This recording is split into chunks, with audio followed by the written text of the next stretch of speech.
What's up, YouTube? Thanks for coming back. Mofo Keeps here, giving you another beginner's guide to Overwatch with Lucio. Today we're going to be talking about different things. We're going to talk about button layouts. We're going to talk about the different moves that he has and when to switch between them, and when to switch based on team comp and map. We're going to talk about this, right first and foremost, this little health pack room. So people a lot of the times will actually camp this room in the very beginning of the game. They run over to the health pack and they can time it perfectly to take a little damage, knock a few people out, go back and heal. If you can time it properly, especially as Soldier with his own heal, you could take out 2 or 3 people. And in the meantime, your team is free to go to the objective, kind of wipe out everyone else and get an early point lead. That being said, the first thing I want to talk about is button layout. So with console and PC, not so much PC, but definitely console, there's a huge flaw with the button layout. The default button layout has X as jump, and it's on the same side of the controller as moving your character around and shooting. What this means is you cannot properly wall ride while shooting, and it's very hard to wall ride and change direction, so continuous wall riding becomes a huge problem. The way to combat this, for me especially, what I did was I swapped my L1 and my X, L1 being your switch ability to switch between healing and boost, and X being jump. So now that my jump is on the left hand side of the controller, it frees me up for my right hand to completely free move the character around while shooting, and it allows me to continuously wall jump a lot better because I can pick directions and actually spin in circles, especially if you change your sensitivity up. I do mine with a 30% or 30 vertical and 60 horizontal. I actually copied DSP Stanky with this on PC. Now, speaking of DSP Stanky, he actually switched on the PC as well. He messed with his button layouts, so his is actually really different. I don't know if I'd recommend going with what he does, but it is interesting, and he does really well with it. So what he does is on his mouse, his right click is actually jump.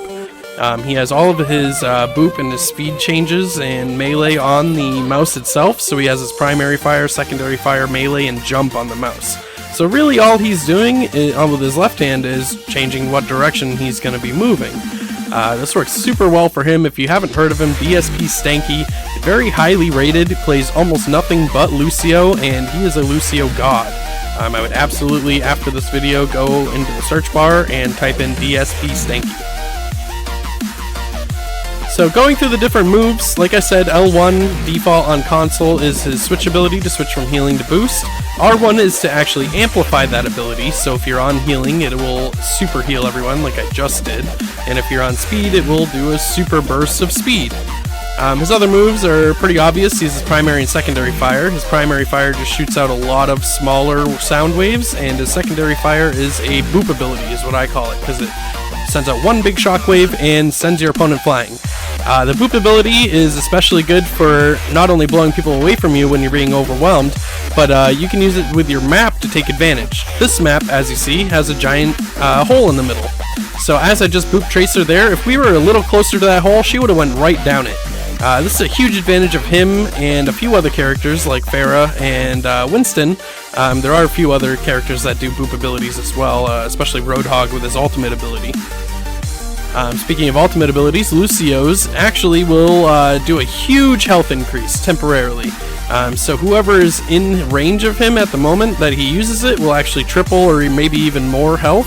It's a great way to push that last bit to get the point or to take out the enemy team, do a nice little team kill, and win the game. It's a game changer.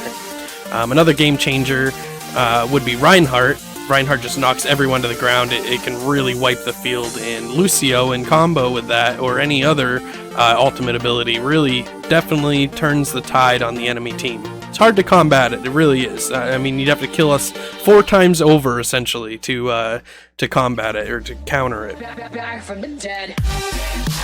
So with this game, I'd like to talk a little bit about Tracer here. I'm going to call things out as I see it. Tracer, I'm sure you know, is a real pain to deal with sometimes. She just blinks in and out everywhere, and with her speed boost and just running around like crazy. She's got these tiny little clips in her weapons, so if you can dodge a little bit out of her fire, you usually live, but it doesn't stop her from reloading fast, jumping behind you, and unloading another clip on you. The best way to deal with Tracer is to remember where she was 30 seconds ago. Her turn back time ability only sends her back so much, So if you're, you know, running in a straight line or fighting her in a straight line or going from one room to another, just remember if she uses that blink ability, she's probably going to be in the last room you fought or 30 seconds ago. So down the line, just turn right around and she'll probably be there.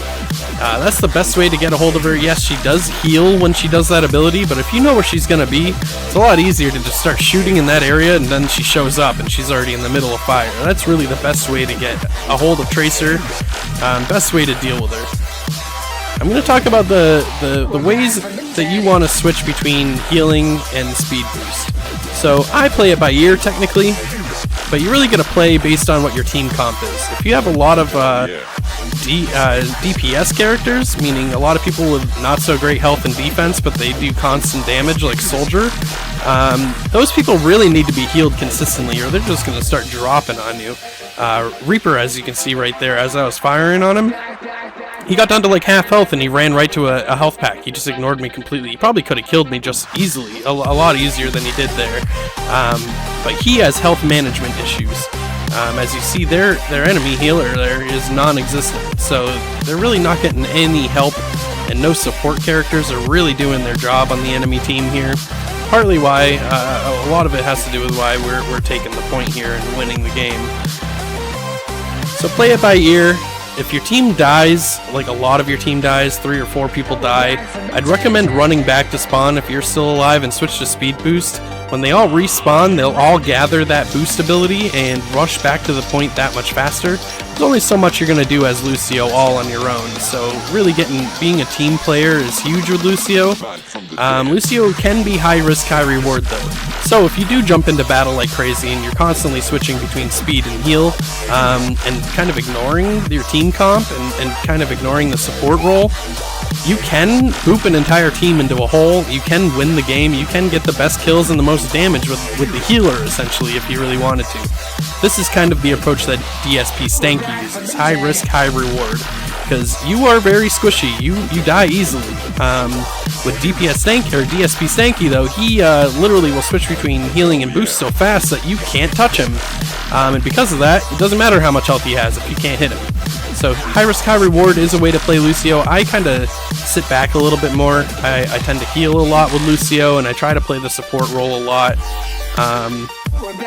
Using his ultimate ability, you'll actually see that in about 2 seconds as we finish up the game here. I'm going to use my ultimate, triple everyone's health, and at the end here, I'm only using my secondary fire, my boop ability, to push people out of the objective. So my goal here and job here isn't even really to kill anyone. I just want to bully people, push them around, shove them out of the objective so we can take the point there while we're in overtime. So that was my video. The music has stopped, so that's my cue. I hope you all enjoyed it. Once again, this is Mofo Keebs. Please like and subscribe if you liked it, and every week, hopefully, I'll bring this again. Thanks a lot, guys.